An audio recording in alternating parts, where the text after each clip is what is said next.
can't even go fishing, it's too rough. Yeah, just check the weather. Panta. Hello everyone, welcome back to my vlog. It's me again, Marj. So for today's ganap natin guys is may lakad ako guys. Tapos Mr. is gonna stay here. So punta ako ng town kasama aking kaibigan, and then I'll update you later. Ingat is my looks today. Very simple. So yun o. Yun siya guys. So sinuot ko na siya guys. So ayun guys. So I'll update you later. So nag-grocery kami guys. Galing ito Woolworths. Chipolatas pork para kay Mr. Ayan, dalawa naka-special. And we have mince. Australian beef mince naka-special. And we have beef sausages and beef burgers. Then we have andito Colgate Flax, moisturizer, ano to? Butter, cookies. I got this, my favorite shampoo. Mura lang to guys. From Woolies. This one too. Tea cake. And we have bananas, sultana, makeup, cotton remover of pads. Ito. Toothpaste.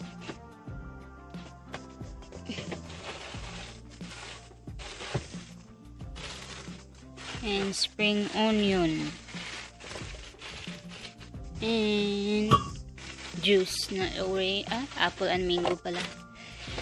And lemonade, raspberry and orange. So ayan.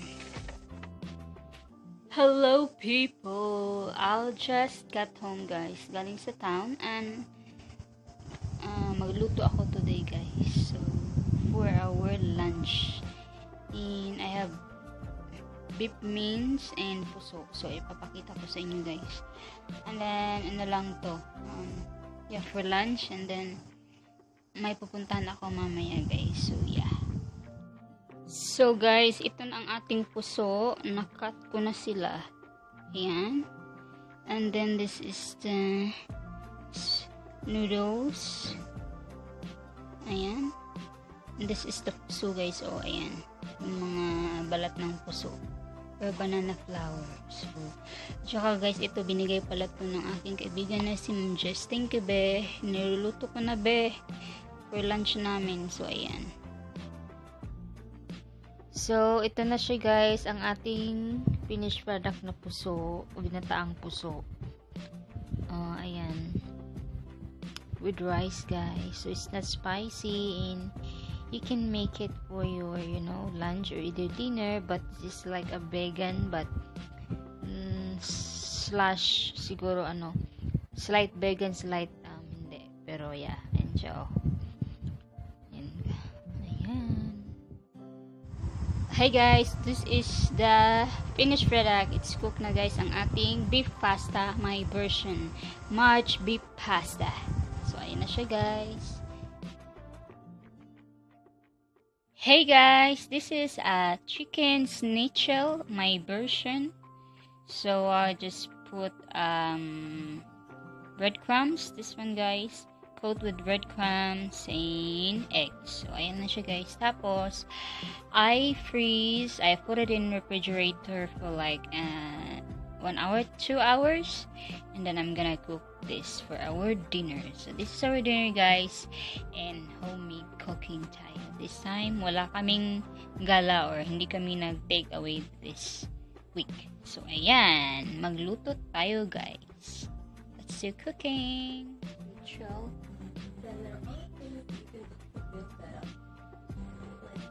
I'll just use my hands, it'll be quicker and easy.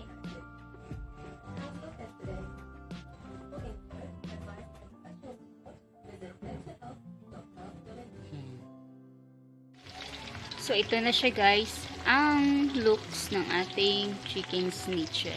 So fry natin hanggang mag-golden brown siya. Ayan.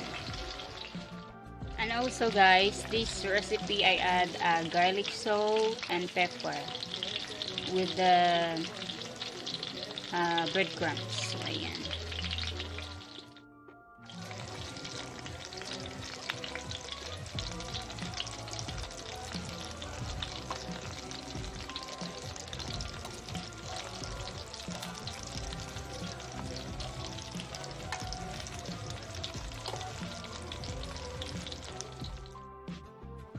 So this is the second batch of our cooking.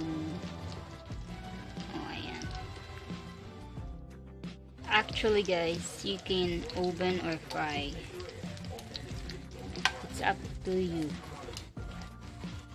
Kung ipa-fry nyo or oven, i-oven nyo. Pero fry ang gusto ko. And then, pwede siyang ano guys, you can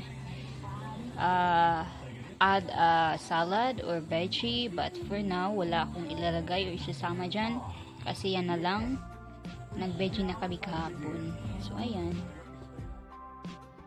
Hello guys, it's evening na and pasensya na hindi ako nakapag take a video paano lutuin yung puso or ginataang puso.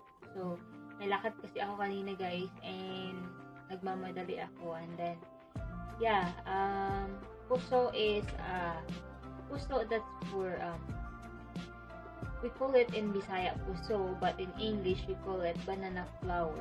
So we cook it with coconut milk, with chicken or either without chicken, without meat, just ano lang, all that banana flour, so you can cook, and it's up to you if you want to cook it different. But in my country, back in my country, we cook it with coconut milk and a bit of chili in it, and put some herbs and spices like onions or whatever you like to put it.